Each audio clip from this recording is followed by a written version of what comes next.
Showtime, showtime, showtime. Ladies and gentlemen, welcome to another episode of The Final Circle. And today we're going to be talking about the in-game leader, the IGL, the role, the man behind, or the woman behind the IGL role.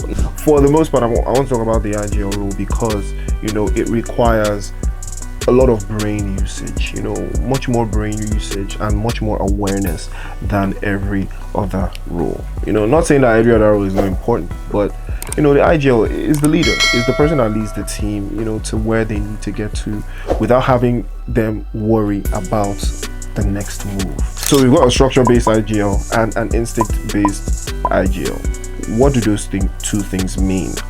What is a structure-based IGL? Well, a structure-based in-game leader is one that has created a pre-designed game style, a play style, I might add. A structure-based IGL, that is what they move, that's how they operate.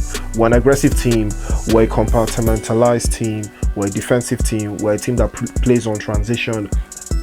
We are this, we are that. That we are what we are is the role of the IGL. The IGL has designed that team to play a certain way. The structure-based IGL will decide, okay, my team has players that are very good offensively, but not too good defensively. I'm going to build my team around that structure. This team is going to be focused on elimination as a way to win games. Eliminate as many people as possible in such a way that it cannot even be denied. Even if you are not the final team standing, if you're not the last team standing, if you're not the team that gets to the end of the game victorious, you may have eliminated way too many people for the scorecards to even deny the abilities.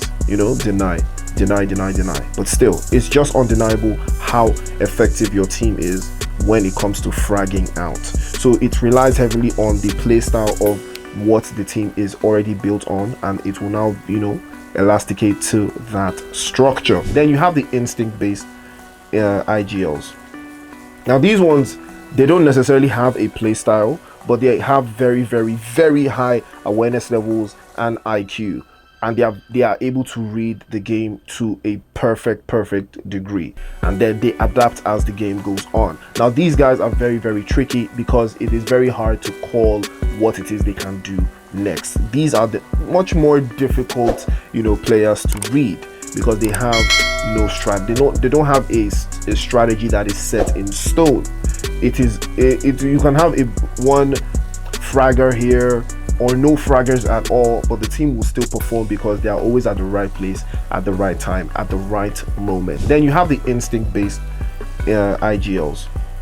Now these ones, they don't necessarily have a play style, but they have very, very, very high awareness levels and IQ, and they are able to read the game to a perfect degree, and then they adapt as the game goes on. Now these guys are very, very tricky because it is very hard to call what it is they can do next. These are the much more difficult players to read because they have no strat. They don't have a strategy that is set in stone.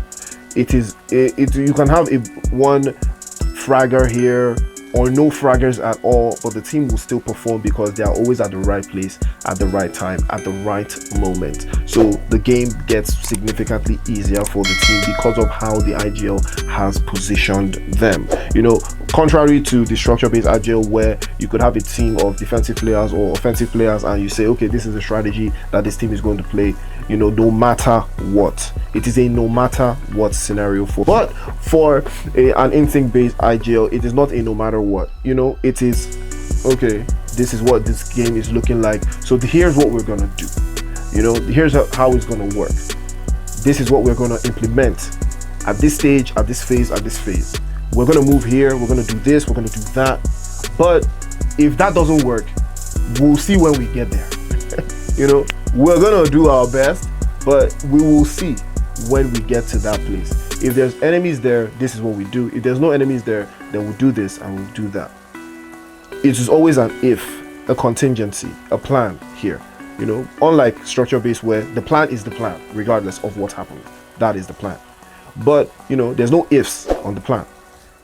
But for an instinct-based IGL, what the way they coordinate the team is, you have to they give them a lot of options.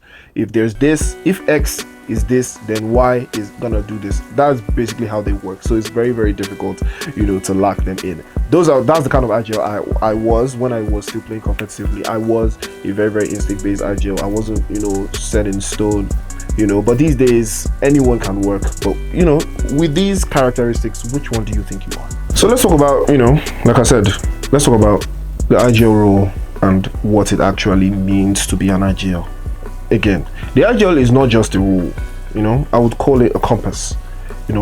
If you don't have direction, if you don't have an IGL on your team, it's just 4 headless chickens running around. How do you know you have that IGL gene inside of you? How do you know that you can be an IGL? Well, first things first is your awareness levels has to be off the charts. It has to be absolutely off the charts if you are going to be an in-game leader.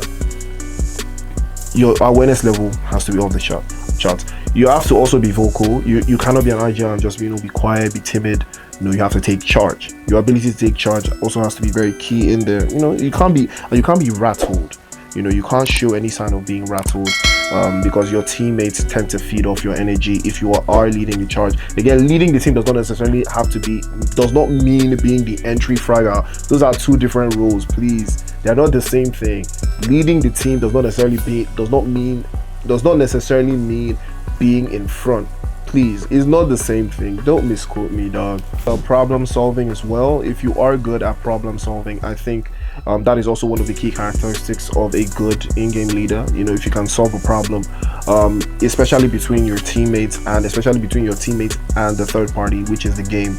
I think if you can bridge that gap between your teammates and effective communication between themselves and between them and the game and yourself, I think that is also one of the key characteristics of being a solid in-game. We have come to the end of this episode, ladies and gentlemen. Thank you once again for tuning in, and I will be right back for the next episode. Talk to us in the comment section. Tell us what you want us to talk about next in the world of gaming, esports, and the likes. So see you on the next episode. Peace.